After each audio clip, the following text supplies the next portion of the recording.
the boy from Madeira. On a small island called Madeira, where the Atlantic wind never truly rests, a boy named Cristiano Ronaldo dos Santos Aveiro learned very early what it meant to dream.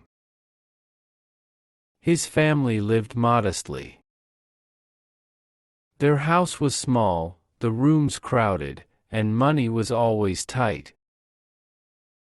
But one thing filled the space more than anything else: football. Cristiano didn't just like football, he needed it. The ball was never far from his feet. He played in the streets, on uneven ground, with older boys who were bigger and stronger. He lost often, cried sometimes, but always came back. Even then, there was something different about him. He hated losing more than anything. When Cristiano was only 12 years old, he left Madeira to join Sporting Lisbon's academy.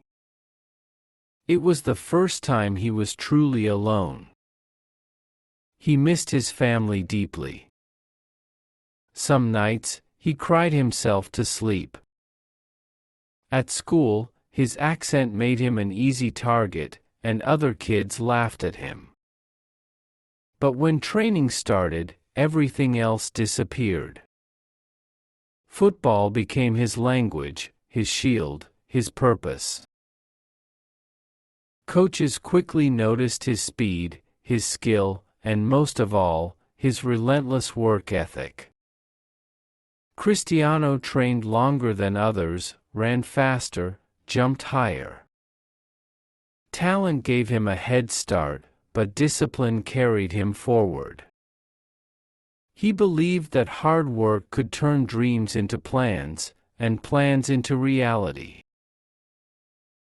Everything changed in 2003, during a friendly match between Sporting Lisbon and Manchester United.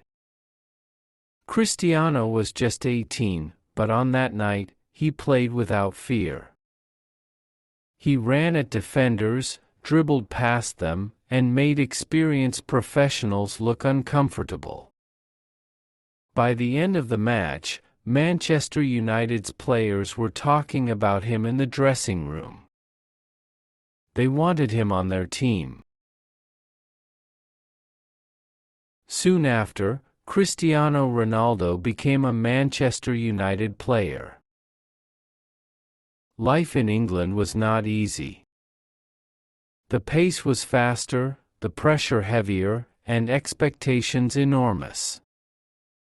At first, critics called him flashy and selfish.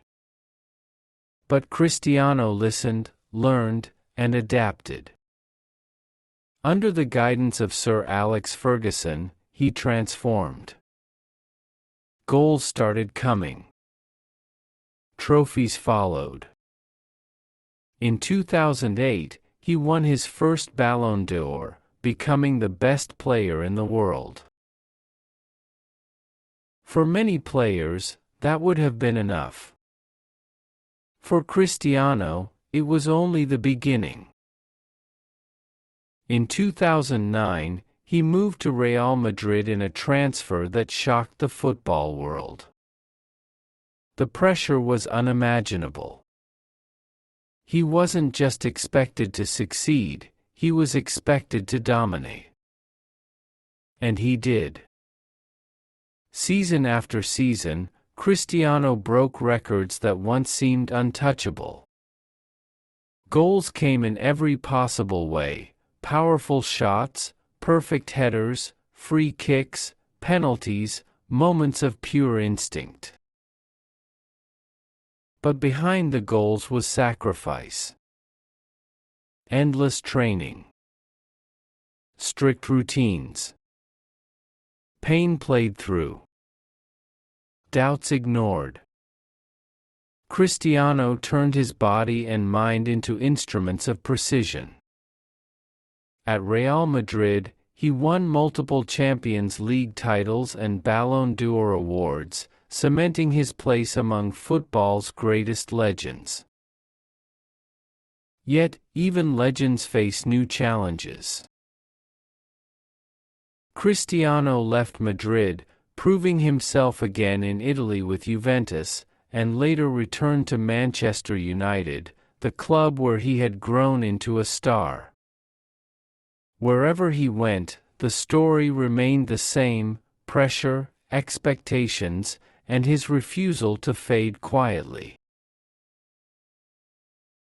Perhaps his most emotional moments came with the Portuguese national team. For years, critics said he could never win with Portugal. Then came Euro 2016. Injured in the final, forced to watch from the sidelines, Cristiano didn't give up.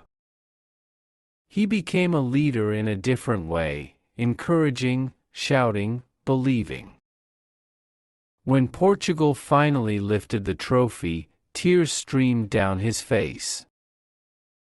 It wasn't just a victory, it was redemption. Cristiano Ronaldo's story is not only about football. It is about obsession, resilience, and belief. About a boy from Madeira who refused to accept limits placed on him by others, or by life itself. Even as years passed and younger players emerged, Cristiano continued to evolve. He proved that greatness is not a moment, but a habit. A decision made every day to work harder, push further, and demand more from oneself. And somewhere, on a small island in the Atlantic, another child kicks a ball against a wall, dreaming, just like Cristiano once did, of becoming more than the world expects.